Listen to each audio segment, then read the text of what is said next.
2030, a epidemia silenciosa, que é a depressão, será a doença mais comum em todo o mundo, superando mesmo o câncer e as doenças degenerativas. Então, cada vez mais, países de renda mais alta, 14,6%, as pessoas estão doentes por depressão. São mais de 350 milhões de pessoas deprimidas no mundo. Isso é uma cifra extraordinária. Além disso, já se descobriu também que o câncer de mama, ele acomete mais a mulher urbana, exatamente devido, um dos fatores mais importantes é essa ansiedade. Então, a somatização, o que é isso? Os consultórios estão cheios. Os prontos-socorros, os atendimentos estão cheios de pessoas, especialmente mulheres, que chegam somatizando. O que é isso? É infecção de garganta, é uma gastrite, que os nossos colegas gastroenterologistas dizem que quem não teve ainda refluxo gastroesofágico vai ter, porque é tanto estresse que as pessoas estão tendo. Eu trouxe para vocês verem que, embora nós estejamos em 2013, mas vejam, isso foi capa da Veja de 2007, perdão, isso aqui é 2007. E onde foi capa da Veja mostrando a somatização. E veja o perfil dos somatizadores. 20% da população mundial somatiza a doença. E o distúrbio mais comum está entre as mulheres. Nelas é mais severo. E a idade média está exatamente na faixa de 40 anos, onde exatamente 40 anos é a idade onde as mulheres estão infartando. Porque o infarto do miocárdio da mulher, ele é diferente do homem. Ele não tem aquela característica da dor no braço, do adormecimento. Muitas vezes ele vem com sintomas até de flatulência, de gases, e já é um infarto. Então, nós mulheres temos o coração frágil e a ciência ainda está acompanhando e descobrindo os fatores que têm levado as mulheres nesta faixa de 40 a 50 anos a infartarem precocemente. Hoje a ciência da psicologia demonstra que aquelas pessoas que conjugam o verbo na primeira pessoa, elas são mais tendenciosas a infartar. O meu carro, o meu trabalho, o meu marido, o meu emprego, tudo meu, a pessoa possessivamente tem mais problemas de infarto. Então, os principais usuários do sistema de saúde são os somatizadores, com todas essas queixas que vai desde dor no peito, falta de ar e obesidade, que é o terror das mulheres. Então, os fatores estressores psicossociais que têm levado as pessoas à somatização, a mecanização e burocratização, liderança autoritária, tarefas sob pressão, excesso de trabalho e grau de interferência na vida particular das pessoas. O ser humano, ele é capaz de adaptar-se ao meio ambiente. Nós temos uma capacidade extraordinária, porém, essa capacidade, muitas vezes, ela tem uma resposta do organismo que pode ser saudável ou pode ser anormal, que é a adaptação anômala, que são aquelas pessoas que não têm a estrutura interior, porque é necessário, isso nós vamos adquirindo desde que nascemos. Então, os estresses, eles provocam isso, causa sinal de alerta, eles causam esse alerta, depois uma resistência no organismo e depois uma exaustão. E todos esses sintomas, eles são a resposta do nosso organismo dessas alterações. Todos nós temos uma resposta evolutiva, desde épocas imemoriais, aos sinais que agridem o nosso organismo. Nós temos uma necessidade de sobreviver.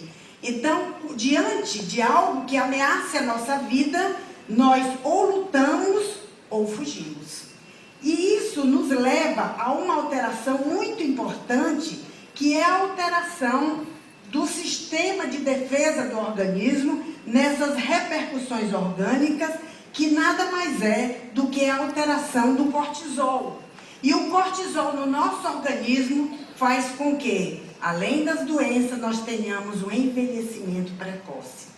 Esta é uma pesquisa extraordinária de uma pequena área dentro dos nossos cromossomos, que são os telômeros, que é onde começa a divisão do cromossomo. Os pesquisadores demonstram que marcador é um verdadeiro marcador psicobiológico para estimar o estresse vivido. Uma mulher que tenha uma perda, por exemplo, uma perda de ente querido, e que não soube ultrapassar, e que não teve capacidade de ultrapassar, porque os cientistas já descobriram que nós temos genes que são importantes para se ultrapassar mais rápido aquele problema.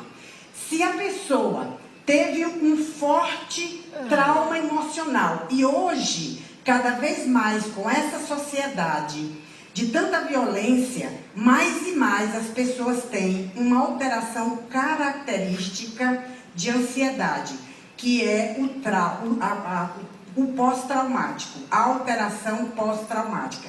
É aquela pessoa que sua casa foi furtada ou sofreu um assalto, muitas vezes até no próprio trabalho, onde o agressor ameaçava. O nosso cérebro, ele não reconhece que aquela alteração já passou. Então, sempre você vai se lembrando. Se você tiver palavras gatilhos, por exemplo, alguém gritou, e naquela hora o ladrão ou o agressor gritou com você, o seu cérebro automaticamente pensa que aquilo está acontecendo. E em pensar que está acontecendo, ele desencadeia uma cascata de resposta que o grande maestro da orquestra é o cortisol. E o cortisol, o que é que provoca? Essa resposta imediata do organismo de fugir ou lutar. Só que essa alteração constantemente, ela acaba levando uma exaustão do sistema. E hoje já existe uma síndrome chamada síndrome de burnout, onde acontece muito com profissionais liberais, que é como a pessoa queimasse até o último pavio de fósforo. A pessoa passa a ter sociofobia, não tolera pessoas, passa a ter medo de sair de casa por conta desse esgotamento provocado pelo excesso de cortisol. Os pesquisadores avaliaram pessoas normais, pessoas no trânsito. Imaginem os que são aqui de São Paulo, que passam 3 horas no trânsito. Então, isso constantemente, o que faz? Faz com que o seu cortisol esteja sempre elevado. O que acontece? Memória começa a diminuir. A grande maioria, muitos executivos de 50 anos já necessitam de um auxílio para escrever, porque já não se recordam mais. Porque o estresse oxidativo, ele acaba destruindo essas reservas. Mas o nosso organismo, ele tem algo extraordinário, que é a resiliência, que é algo hoje que as empresas já estão buscando nas pessoas, é essa coragem genuína de lutar que todos nós temos. Porém, 10% das pessoas não têm. E hoje, por exemplo, os Estados Unidos, eles estão investindo 125 milhões de dólares nos soldados que vão rotineiramente para as frentes de batalha. Isso porque eles voltam com essa síndrome pós-traumática. E vocês conhecem os veteranos de guerra, né? Sabe o quanto eles sofrem. E eles estão vendo isso. Porque a grande maioria de nós tem. Mas aquelas pessoas que não têm resiliência, elas sofrem muito. E as pesquisas hoje têm demonstrado que as pessoas resilientes, vocês estão vendo aqui o Dalai Lama, vocês sabem quanto o povo tibetano, ele foi obrigado a sair de sua terra, a deixar sua pátria para trás e ir morar em Dharamsala. Então eles têm muita resiliência. É uma capacidade genuína, uma coragem, a capacidade de recuperação, uma coragem, o enfrentamento adaptativo e a adaptação ao período de crise e uma autodescoberta. Muito recente, vocês viram o que aconteceu com os japoneses, com o tsunami, muito recente, né? Então, eles rapidamente, eles se recuperaram. Tem uma capacidade de resiliência muito grande. Então aqui vocês estão vendo o que o nosso organismo faz diante de uma agressão, a liberação do cortisol, que estimula muito o cérebro a uma ação imediata. Mas essa ação contínua, vejam, eles provocam dano ao hipocampo e à amígdala. A amígdala é uma pequena porção no nosso cérebro, do tamanho de uma ervilha. Ela é extremamente importante diante do medo. Ela é que é o nosso marcador que nos defende contra as agressões. Você saber se uma pessoa que vem em direção a você, ela vai lhe prejudicar ou vai lhe agredir. Isso faz com que o cortisol continuado ele derrube na placa neural a serotonina e a dopamina, que são os neurotransmissores do bem-estar. É por isso que hoje nós estamos na geração Prozac. Todo mundo toma fluoxetina, paroxetina, porque existe um esgotamento dessas substâncias na placa neural. A personalidade resiliente, que é que os cientistas sociais, os psicólogos estão querendo, são todos esses elencados aqui. Infelizmente nós temos que correr, porque nós estamos com exiguidade de horário. Mas eu quero explicar para vocês que é muito importante o sistema neuronal de recompensa. Isso é algo que nós aprendemos desde cedo.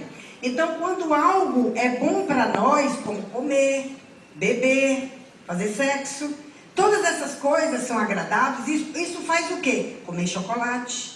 Né? Isso estimula essas áreas do cérebro que foram pesquisa do circuito de recompensa desde a década de 50. Então, essas áreas, elas dão prazer, nos dão prazer. E isso também ocorre com os drogados. Quando você se droga, o trabalho exagerado também faz isso, minha gente. Tem pessoas que são viciadas em trabalho, então também é essa área, esse sistema neuronal de recompensa. Só que à medida que a gente vai estimulando, o estímulo desejado e correspondido, ele libera a dopamina. Mas à medida que vai passando o tempo, vai esgotando essa área. E aí, o que acontece? Essa área é muito importante para que nós possamos entender essa resposta. Mas eu quero falar brevemente para vocês que vamos esquecer apenas do homem físico, que nós vemos, que nós palpamos e sentimos, e vamos nos lembrar que nós somos um corpo de energia, que nós somos o espírito eterno. E aqui vocês estão vendo o corpo físico, o Belo Davi, de Michelangelo, que quem vai a Florença fica encantado com esse homem de pedra. Mas nós temos um corpo iluminado também em torno de nós, e todo mundo tem. É por isso que os indianos, eles cumprimentam as pessoas assim, namastê. A energia que existe em mim saúda a energia que existe em você. Então essa é a constituição do nosso corpo. Nós somos constituídos de corpos sutis e temos no nosso cérebro, por conta da evolução, áreas importantíssimas que na década de 60 o Paul MacLean, ele descobriu. Isso corrobora com o que nós temos, como os físicos dizem, primeiro a religião fala e apresenta e depois a ciência comprova. Nós temos a comprovação pela ciência do que André Luiz, espírito, traduziu para Chico Xavier, dos 3 castelos que nós temos no nosso cérebro. O cérebro reptiliano, que é o mais básico, que corresponde à nossa impulsividade. É por isso que a primeira resposta nossa é impulsiva. Depois nós temos o córtex motor, que é a nossa experiência, que é atualmente que estamos desenvolvendo mais. E os lóbulos frontais, que é o futuro, que são as noções superiores. Nós poderíamos dizer, de ponto de vista psicológico, o id, o ego e o superego. Então, todas essas informações se casam. E aí, no pensamento, é exatamente que nós encontramos todas as respostas, porque tudo está no nosso pensamento. Então, nos fundamentos da criação, vibra o pensamento imensurável do Criador, sobre o pensamento divino, vibra o pensamento mensurável da criatura, a constituir-se no vasto oceano de forças mentais, em que os poderes do espírito eles se manifestam. Então, os somatizadores também têm doenças espirituais.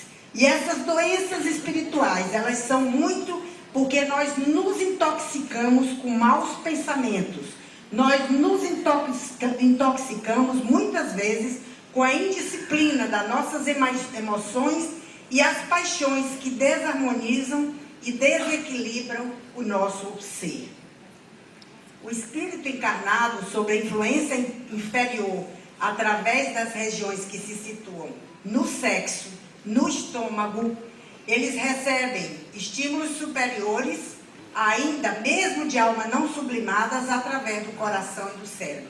Então, se nós não estivermos equilibrados, nós vamos receber influência de quem não estiver equilibrado.